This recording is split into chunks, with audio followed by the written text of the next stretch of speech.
이번 시간은 아동학대 예방 교육입니다. 일상에서 접하게 되는 다양한 아동학대 사례와 어떻게 대처해야 하는지, 또 우리는 신고 의무자로서 어떤 역할들을 해야 하는지를 살펴보도록 하겠습니다. 부모의 학대로 숨진 11살 아이의 이야기. 입양되어서 모진 고통 속에 살다 어린 나이에 하늘로 간 정인이의 이야기. 2달밖에 되지 않은 아이를 그냥 방치한 채 사막에 이렇게 한 부모까지. 여전히 우리 주변에선 아동학대 사건이 뉴스, 언론을 통해 전해지고 있습니다. 최근 10년간 아동학대로 판단되는 사례는 꾸준히 증가하고 있고 2021년 37,600건을 넘어섰습니다. 매해 증가하고 있는 아동학대, 학대 행위자와 피해 아동과의 관계를 보면 부모에 의한 학대가 83.7%로 가장 많이 발생했습니다.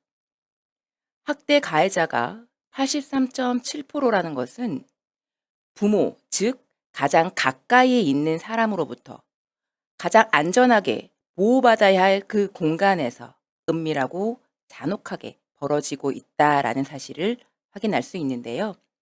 우리 아이들을 지키기 위해서는 모두의 세심한 관심과 신속한 신고가 절실하게 필요합니다.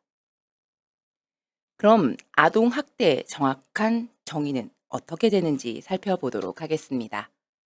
아동 학대란 보호자를 포함한 성인이 아동의 건강 또는 복지를 해치거나 정상적 발달을 저해할 수 있는 신체적, 정신적, 성적 폭력이나 가혹행위를 하는 것과 더불어 아동의 보호자가 아동을 유기하거나 방임하는 것을 말합니다.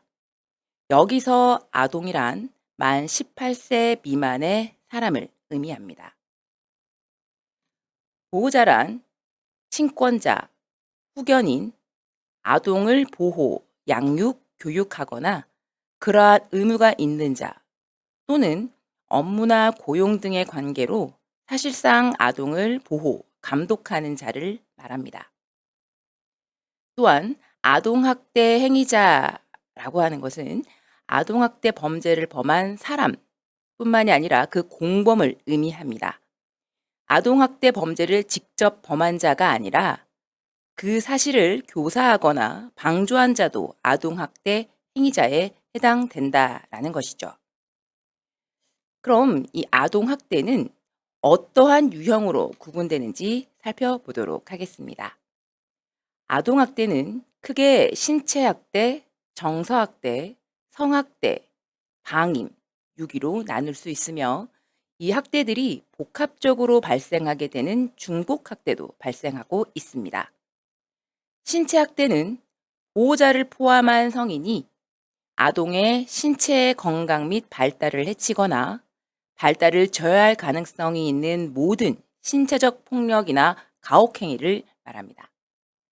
정서학대는 보호자를 포함한 성인이 아동에게 행하는 언어적 모욕, 정서적 위협, 감금이나 억제, 기타 가학적인 행위 등으로 정서적 학대를 하는 것을 말합니다. 성학대란 보호자를 포함한 성인이 자신의 성적 충족을 목적으로 만 18세 미만의 아동에게 행하게 되는 모든 성적 행위를 말합니다. 방임이란 보호자가 아동에게 위험한 환경에 처하게 하거나 아동에게 필요한 의식주, 의무교육, 의료조치 등을 제공하지 않는 행위 뿐만 아니라 보호자가 아동을 보호하지 않고 버리는 행위, 즉 유기 또한 방임에 포함이 됩니다. 그럼 아동학대 피해를 당한 아이들이 의심되는 징후는 무엇인지 살펴보도록 하겠습니다. 신체학대, 정서학대, 성학대, 방임. 자, 먼저 신체학대는 직접적으로 신체에 손상을 입히는 행위와 신체에 유해한 물질로 신체를 가해한 행위를 포함합니다. 손발로 때리고, 꼬집고, 물어뜯는 행위, 또 조르고 비트는 행위, 핥히는 행위, 도구나 완력을 사용하여 신체를 가해한 행위가 다 신체 학대에 해당될 수 있는데요. 사고로 보기에는 미십정은 멍이나 상처가 있을 수 있고요. 보호자가 아동의 상처를 숨기거나 설명이 부족한 경우들이 있습니다. 이러한 경우 이 신체 학대의 의심 징후는 일반적으로 관찰이 가능한 반응들이 있습니다. 신체적 징후는 설명하기 어려운 신체적 상흔, 발생, 회복의 시간차가 있는 상처, 사용된 도구의 모양이 그대로 나타나게 되는 상처, 손바닥, 발바닥, 엉덩이 등의 담뱃불 자국이나 양말 모양, 장갑 모양, 도넛 모양의 상처가 보이는 경우, 또 뜨거운 물에 잠겨서 생긴 화상 자국이나 팔, 다리, 목 등의 묶은 줄 자국의 화상 자국, 겨드랑이나 팔뚝 안쪽, 허벅지 안쪽처럼 다치기 어려운 부위의 상처 등을 확인할 수 있습니다. 행동적인 징후로는 어른과의 접촉을 회피한다든지, 다른 아동이 올 때 공포심을 나타낸다든지, 혹은 공격적이거나 위축된 극단적 행동을 보이는 경우도 있습니다. 그리고 부모에 대한 두려움이나 집에 가는 것을 두려워하여 학교에 머무는 시간이 긴 경우도 있습니다. 또한 위험에 대해서 지속적으로 경계를 하는 경우 등을 살펴볼 수 있습니다. 두 번째, 정서학대입니다. 정서학대는 아동이 성인에게 언어적, 정서적 위협을 당하는 경우, 언어폭력이나 심한 비교, 가족 내 따돌림이나 집 밖으로 내쫓기는 행위 등이 정서학대를 불러일으킵니다. 원망적, 거부적, 적대적 또는 경멸적인 언어폭력, 벌거벗겨져 내쫓기는 행위, 형제나 친구 등과 비교, 차별, 편애하는 행위, 잠을 재우지 않는 것, 또 아동을 시설이나 그 외 밖으로 보내버리겠다라는 위협, 이러한 경우들이 정서학대로 보여질 수 있습니다. 그러면 어떤 징후가 나타나는지 보도록 하겠습니다. 먼저 정서학대의 경우에는 또래와 다르게 발달이 지연된다거나 성장이 늦는 등의 장애가 발견될 수도 있고요. 신체 발달이 저하되는 경우들이 있습니다. 또한 행동적 징후로는 특정 물건을 계속 빨고 있거나 물어 뜯는 경우, 반사회적, 파괴적 행동 장애를 보이기도 하고요. 수면 장애나 놀이 장애, 히스테리, 강박, 공포, 극단적인 행동이나 과잉 행동, 자살을 시도하거나 부모와의 접촉에 대한 극도의 두려움을 보이기도 합니다. 세 번째, 성학대입니다. 아동을 대상으로 한 모든 성적 행동인데요. 나이에 맞지 않는 성적 행동이나 조숙한 성 지식을 보이기도 합니다. 성학대란 보호자를 포함한 성인이 자신의 성적 충족을 목적으로 18세 미만의 아동에게 행하는 모든 성적 행위라고 했었는데요. 이때 행위자가 자신의 성적 욕구 충족이라는 목적이 없다고 하더라도 성학대로 인정될 수 있습니다. 최근 법원은 4살의 아동에게 자신의 자유행위를 지켜보게 한 친부에 대해서 피해 아동의 심리적 성장과 성적 정체성 형성에 부정적인 영향을 미칠 것으로 보고 징역 4년에 80시간의 성치료 프로그램 이수를 명령한 적이 있습니다. 성적 학대에는 성적으로 추행하는 행위, 성교행위나 유사성행위를 하는 경우, 성매매를 시키는 행위, 성적 만족을 위해 아동을 관찰하거나 아동에게 성적인 노출을 강행하는 그런 행위들을 말할 수 있습니다. 어떤 의심 징후가 있는지 살펴보도록 하겠습니다. 먼저 신체적 징후입니다. 걷거나 앉는 것을 두려워할 수 있습니다. 또한 찢어지거나 피로 얼룩진 속옷이 발견될 수도 있고요. 생식기에 생긴 상처나 긁힌 자국이 있을 수 있습니다. 뿐만 아니라 생식기 주변에 출혈이나 멍이 발견될 수 있고 간혹 항문이 손상되는 경우도 있습니다. 이러한 경우 행동적으로 보여지는 징후는 나이에 맞지 않는 성적 행동, 또래들보다 조숙하고 해박한 성지식을 가지고 있는 경우들이 있습니다. 또한 성적인 묘사를 하는 그림을 그리기도 하고요. 비행이나 가출을 하거나 우울, 불안 증세를 보이기 시작합니다. 주변에 지속적인 관심이 필요한 시점이라고 보여집니다. 끝으로 방임을 살펴보도록 하겠습니다. 방임은 보호자가 아동을 위험에 처하게 하거나 아동에게 필요한 의식주, 의무교육, 의료적 조치 등을 제공하지 않는 행위를 말하고, 유기란 보호자가 아동을 보호하지 않고 버리는 행위를 말합니다. 자신의 보호 감독을 받는 아동을 유기하거나 의식주를 포함한 기본 양육, 치료, 그리고 교육을 소홀히 하는 이 방임 행위는 물리적 방임, 교육적 방임, 의료적 방임으로 구분할 수 있습니다. 물리적 방임은 기본적인 의식주를 제공하지 않는 행위, 불결한 환경의 아동을 방치하는 행위, 보호자가 아동들을 가정 내에 두고 가출한 경우 등이 있습니다.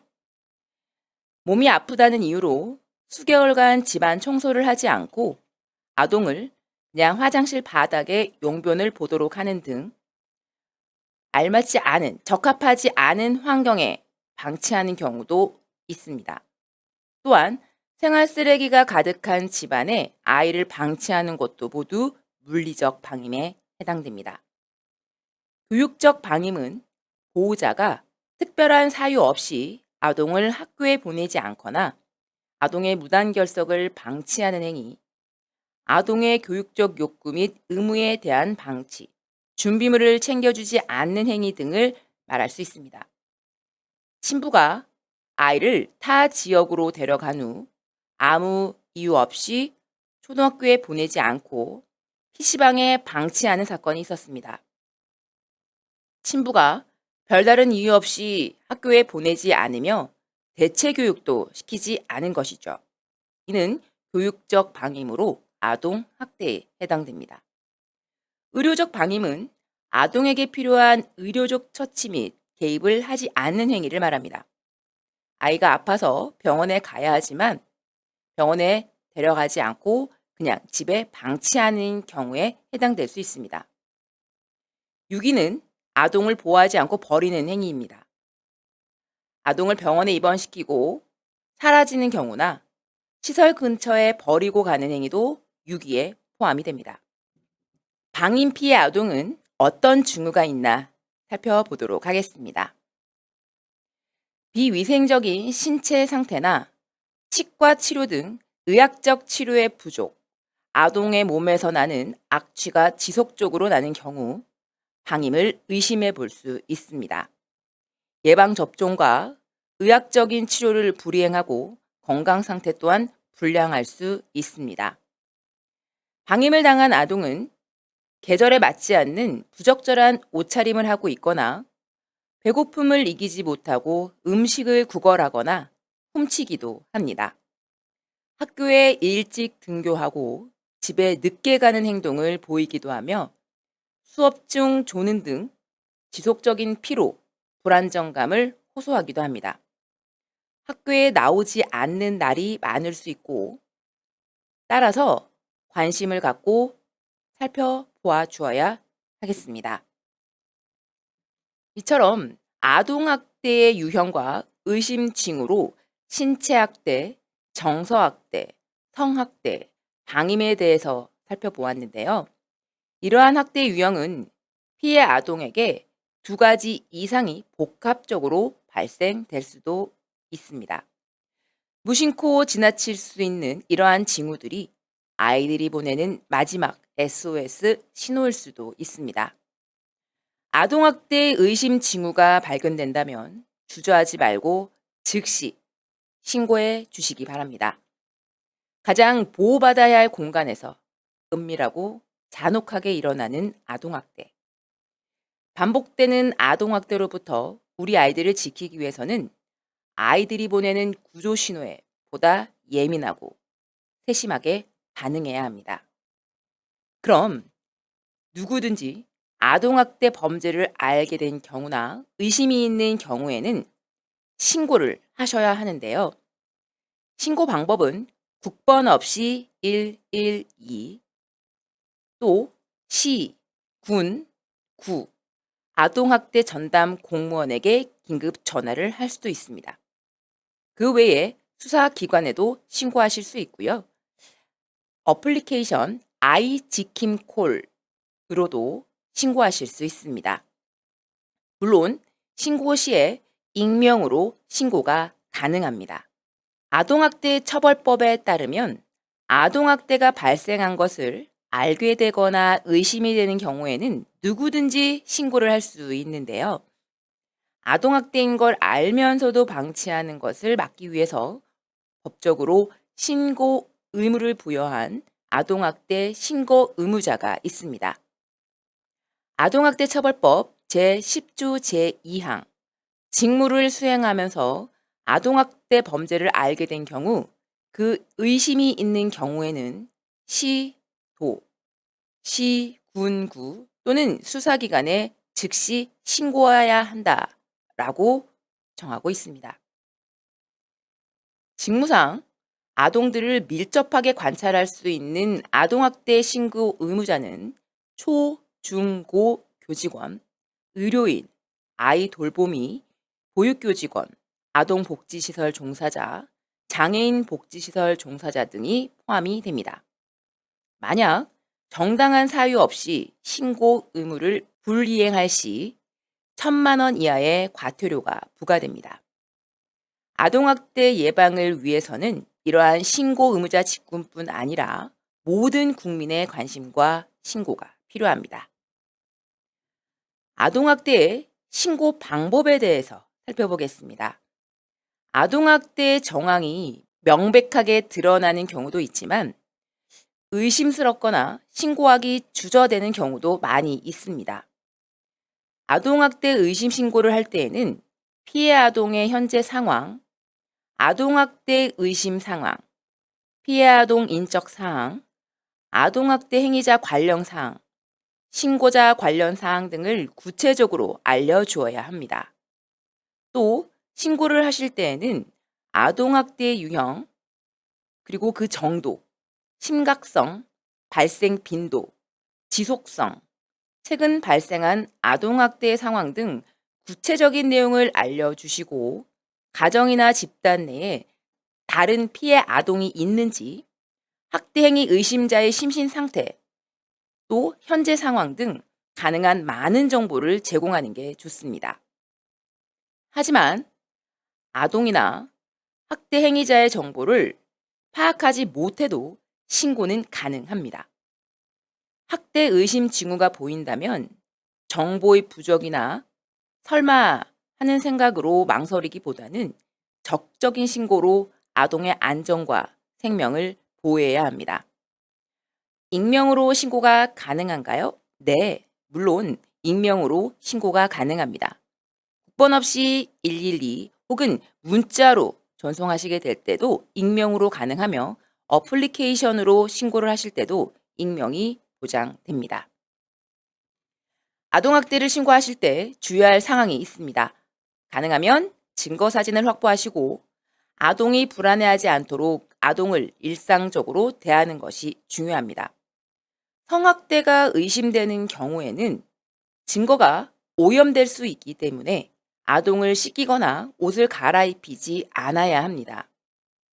또 진술에 오염이 발생할 수 있기 때문에 학대에 대해서 아이에게 계속 캐묻거나 유도 질문을 하지 않아야 하며 현장 조사에 적극적으로 협조하는 것이 중요합니다. 또 아동학대 신고 의무자는 신고 시에 학대 행위자로 의심되는 보호자에게 알리지 않는 등의 상황들이 필요합니다. 만약 알리게 되었을 때 이 아동학대 증거가 은폐될 수 있기 때문입니다. 그러나 무엇보다 중요한 것은 아동을 대하는 태도일 것입니다. 신고 전과 동일한 태도로 아동을 대하고 아동의 욕구에 민감하게 반응하며 존중과 이해로 대하도록 노력해야 합니다. 신고 후 아동은 학대받은 사건을 생각하며 자주 우울하거나 불안해할 수 있기 때문에 아동의 분위기 변화를 파악해야 하고 아동의 말을 경청하고 비언어적인 대화에도 반응해 주어야 합니다. 무엇보다 학대받는 것이 아동의 잘못이 아님을 확인시켜 주어야 합니다. 아동학대 신고가 접수될 경우 신고자는 신고 후에 신고 내용과 학대 피해 의심 상황에 따라 조사를 받게 될 수도 있습니다. 이때 경찰과 아동학대 전담 공무원의 조사에 적극적으로 협조를 하셔야 하고요. 이후에도 아동학대 전담 공무원과 아동보호 전문기관과의 협력을 유지하는 것이 필요합니다. 아동학대 신고 접수가 되면 아동학대 전담 공무원은 지체 없이 현장 출동을 하게 됩니다. 필요한 경우 피해 아동과 학대 행위자에 대한 응급조치 또는 즉각 분리 등 분리 보호를 합니다. 피해 아동, 아동학대 행위자, 주변인 등을 조사하여 학대 피해 정도와 학대 피해 사실에 대한 다양한 증거를 수집합니다. 이때도 적극적인 협조가 필요합니다.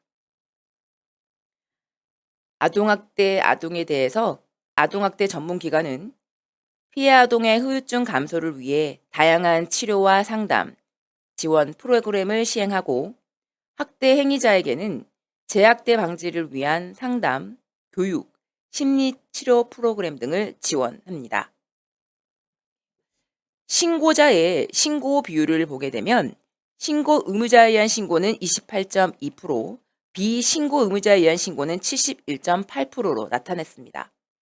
신고 의무자 중에서 초중고 직원에 의한 신고가 9.8%로 가장 높게 나타났는데요. 실제 교육 현장에 있는 교사나 혹은 이 상황을 지켜본 직원이 아동학대로 의심되는 사례를 목격하였을 경우 이런 경우가 있냐라는 질문에 70%가 목격한 적이 있다라고 이야기했습니다. 그러나 이 중 신고 경험은 없다가 81%로 나타났습니다. 그렇다는 얘기는 아동학대를 의심 혹은 발견했을 때 신고하기를 주저하는 경우가 있다라는 것이겠죠. 앞으로 아동이 겪게 될 상황 때문에 주저하는 경우가 많다고 합니다. 우리 아이들의 미래를 위해서 우리의 관심이 더 필요하다는 것을 잊지 않아야겠습니다.